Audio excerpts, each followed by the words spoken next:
Alright, I'm back, but this time it's a popular video. Everybody has been asking me to post this video.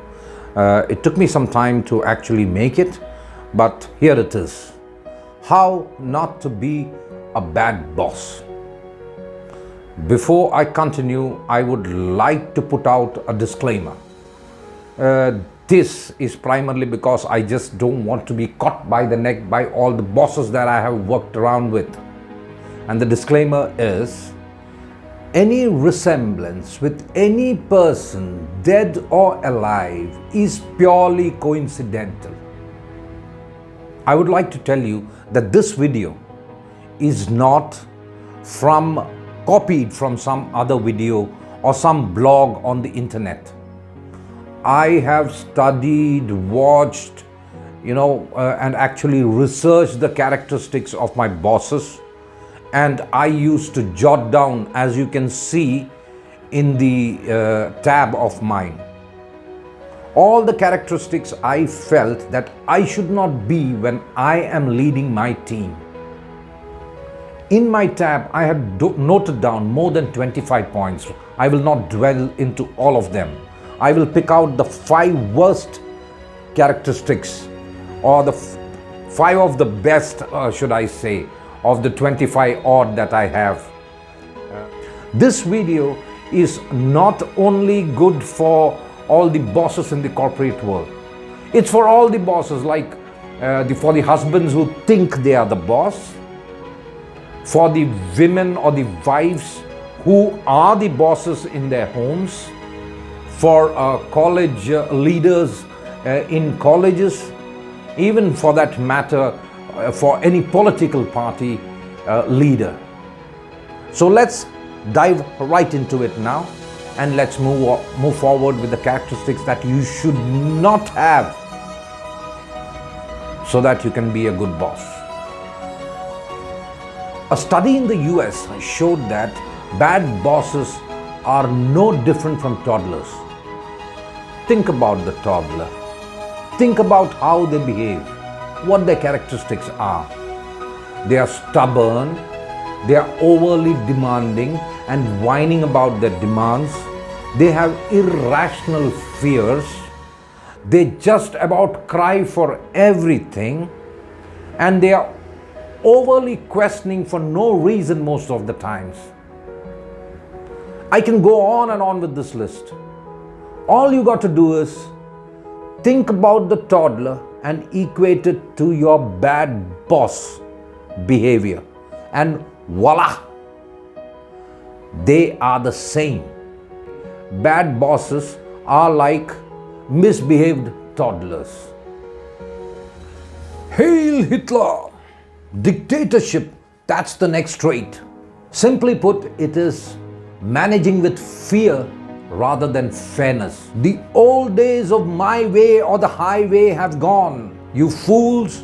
When I used to hear my boss say, if you cannot do this job, pack your bags, I used to feel like taking that paperweight and cracking his head open.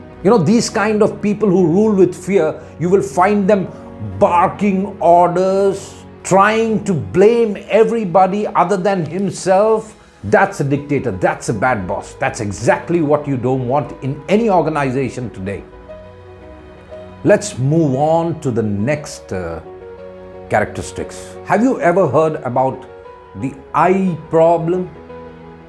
I'm not talking about the I problem. I'm talking about the I problem.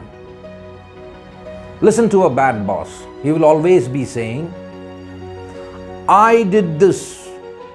I am telling you to do this. I am telling you there is no other way to do it. I did this. I did that. I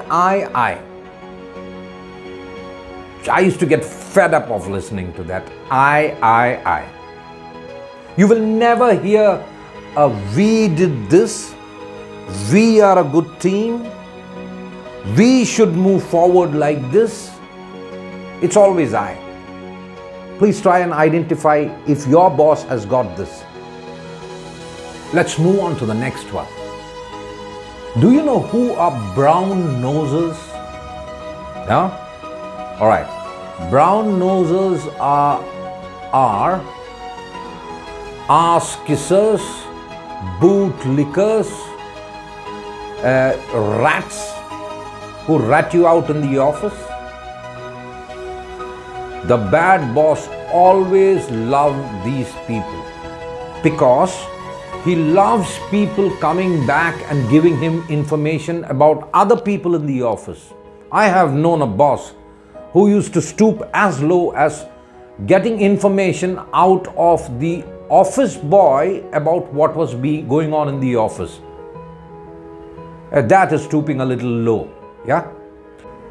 You know how much of politics bad bosses play using this trait? Using the brown noses and information he gets from all these kind of people? For bad bosses, these kind of brown noses are their favorites. They will protect them because they are getting good information. And they will see that if they underperform, they will put the blame on somebody else so that the guy is retained. You know how demotivating this is for any organization? So never have that characteristics if you want to be a good leader or a good boss. The next trait a bad boss has is taking credit for other people's work. They used to take ideas from me and our team and then push it to the management as if it was their own.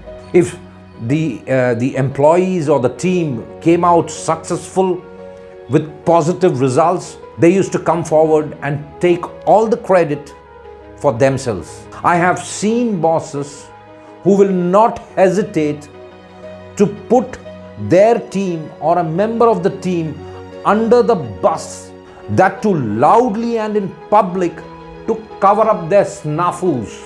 The bad boss fucks up and somebody else is thrown under the bus. The next trait of a bad boss is micromanagement. A good boss will have an organogram which has got a hierarchy. You can see it now on the screen. A good boss, under whom there will be managers, under whom there will be supervisors, and under supervisors you will have executives and coordinators. But with my bad boss, this organogram went out of the window. His organogram looked something like this, what you see on the screen now. The manager reported to the bad boss. The supervisor reported to the bad boss, bypassing the manager. Coordinator and executives reported to the boss, bypassing the supervisor and the manager. It was the habit of the boss to give a call to all the subordinates down to the coordinator level to get information. Micromanagement basically stems from no trust issues and fear of loss of control. That's it for today. Don't be a bad boss. Be a good boss. Be a leader. Lead by example. Be one. So let's say my next video, I will try and post on how to be a good leader based on my experiences. And why will I say that? Because I have been a leader in the Navy. I have commanded men. I am a gallantry award winner from the President of the country, not because I was not a leader, because I led my team fighting that fight. Until next video, sayonara, bye-bye, see you.